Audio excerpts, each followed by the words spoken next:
మీరు పాడుతున్నారు, ఇంటి నుంచి వచ్చేసి కొండడు బియ్యం కట్టుకొని పచ్చడి పెట్టుకొని వచ్చారు, 500 రూపాయలతో డ్రైవింగ్ నేర్చుకున్నారు.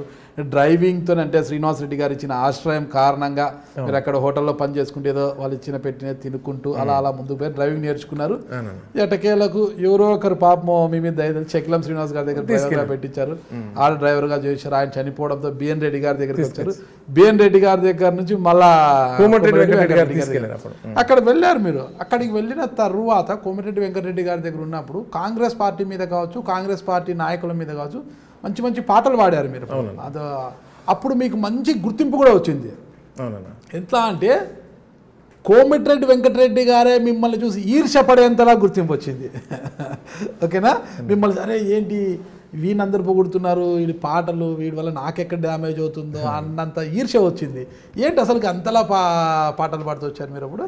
అంటే ఏంలేనా, ఇప్పుడు తెలంగాణలో సింగర్కి ఎట్లా అంటేనా, ఇప్పుడు నర్సిరెడ్డిని నర్సన్న, ఇప్పుడు మీరు నాగరాజు అనుకో సాంగ్ సింగర్ని కొంచెం గౌరవంగా అన్న అనేది ఒక ఇక్కడ మల్లన్న నాగన్న. అయితే నన్ను కోమటిరెడ్డి వెంకటరెడ్డి గారి దగ్గరికి రాకముందు నర్సిరెడ్డి అని చిన్నపిల్లగాడిగా మాట్లాడారు అందరూ. అక్కడికి వచ్చిన తర్వాత నర్సన్న అనడం మొదలుపెట్టారు అందరూ. అరే ఎవరైనా కూడా నాకు కొంచెం పెద్దవాళ్ళు కూడా నర్సన్న సింగర్ కదా, పాటలు బాగా పాడుతుండు మన అబ్బాయి మనవాడు నర్సన్న, నమస్తే నర్సన్న, అరే టైగర్ నర్సన్న మస్తు పాడుతావు పాటలు అనేసరికి అది సహజమని. అది నా దగ్గర డ్రైవర్ ఉన్నాడు ఇప్పుడు, నేను పక్కన ఉన్నప్పుడు వాడిని అన్నప్పుడు అది సహజం మరి ఉంటుందేమో. సరే అది కొంచెం నా మీద అది అక్కడ 10 years ఉండడం. సరే ఫస్ట్ టైం పాటలు, అప్పుడు ఫస్ట్ టైం నావే పాటలు, సెకండ్ టైం నావే పాటలు, థర్డ్ టైం నావే పాటలు.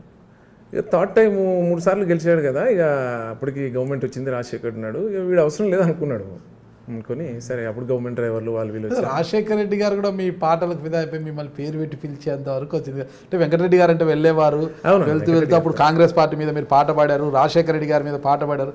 దాంతో ఆయన కూడా మిమ్మల్ని మెచ్చుకొని ఏం నర్సన్న బాగున్నావా అనే స్థాయికి వచ్చింది. దాంతోనే వెంకటరెడ్డి గారిలో ఈర్ష్య వచ్చిందంటారు?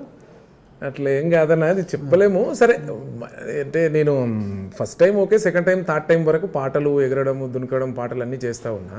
అంటే జనంలో కూడా కొంచెం క్రేజ్ వచ్చిన మాట వాస్తవము. ఇక నాకే అనిపించింది అంటే థర్డ్ టైం తర్వాత ఇక డ్రైవర్ అంటే డ్రైవర్ లెక్కనే ఉండాలి, ఇంత క్రేజ్ ఉన్న వాళ్ళు నాకు అవసరమా అనుకున్నాడేమో అనిపించేది. సడన్గా ఇక సరే అప్పుడు మంత్రి కూడా అయ్యిండు ఆయన. ఇక అప్పుడు గవర్నమెంట్ డ్రైవర్లు కూడా రావడము, ఇక వద్దన్నాడు. అప్పుడు నన్ను వద్దంటే సరే నాకు వద్దన్నా నాకే మంచి జరిగింది పాపం. ఆయన వద్దన్నా నేను ఫస్ట్ బాధపడవచ్చు, కానీ ఆయన వద్దని బయటికి పంపించినప్పుడు మళ్ళీ నేను ఎలా బతకాలి, నేను ఎలా ముందుకు పోగలను ఏంటనే టెన్షన్ ఏం రాలేదా మీకు? బాగా టెన్షన్ అయిందన్న, నాకు చాలా టెన్షన్ అయింది. వాస్తవంగా ఏంటంటే జీవితంలో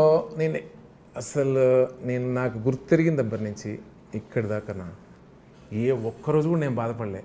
నాకు అన్ని దేవుడిచ్చాడు, ప్రజలు నన్ను నర్సన్న అని గౌరవించారు. ఎక్కడ పోయినా నాకు తెలియని మొక్కలు అందరూ నాకు చేతులెత్తి నమస్కరిస్తుంటే, నేను చదువుకున్న చదువుకు నేను పుట్టిన ఊరికి నాకు దొరికిన గౌరవానికి అసలు సంబంధమే లేదు, ఎక్కడ లేదు. ఇది నేను హ్యాపీగా ఉన్నా. ఇప్పుడు ఎక్కువ బాధపడేది ఏంటంటే కోమటిరెడ్డి ఆ రోజు నువ్వు వెళ్ళిపో అవసరం లేదు అని నన్ను వద్దన్నాడు అని తెలిసి, అది కూడా ఆయన కూడా చెప్పేది లేక ఒక పిఏతో చెప్పించాడు. అంటే అడగలేదా మీరు ఎందుకు, కారణం ఏంటి అడిగి? అంటే ఇక గవర్నమెంట్ డ్రైవర్లు వస్తున్నారు, ఇక అవసరమా అనుకున్నాడు. అప్పుడు మటుకు 1 month అన్నా నేను ఎంత బాధపడ్డా. అప్పటికి నాకు 2 పాపలు, ఫస్ట్ పాప సెకండ్ కూడా పాప.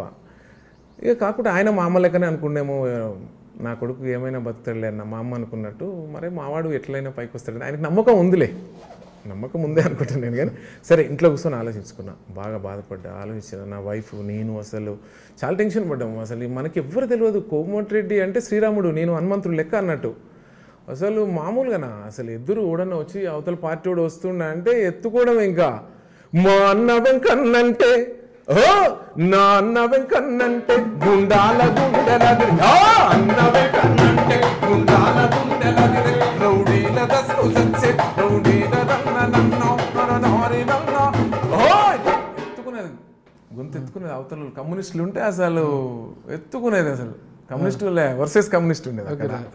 అసలు మా అన్న వెంకన్నంటే నా మాట కాడ నీవే, మా కోట కాడ నీవే, మా వంట కాడ నీవే, పొట్టించే కాడ నీవే, ముందు వరస నీదెనో అన్నో ఎంకన్న మొదటి జన్మ నీదనే అన్నో మాయన్న పదమెక్కిన కమ్యూనిస్టులకు అన్నో ఎంకన్న నువ్వు పదునెక్కిన కత్తివే అన్నో మాయన్నో. మీరు చూస్తున్నారు ఐ డ్రీమ్ న్యూస్ ని. Please subscribe. I dreams. For more videos, subscribe. I dream. Please subscribe for more videos. I dream. I dream. For more videos. Subscribe, I dream. Please subscribe. Subscribe I dream channel. Do subscribe. I dream. I dream ఛానల్ని subscribe చేయండి.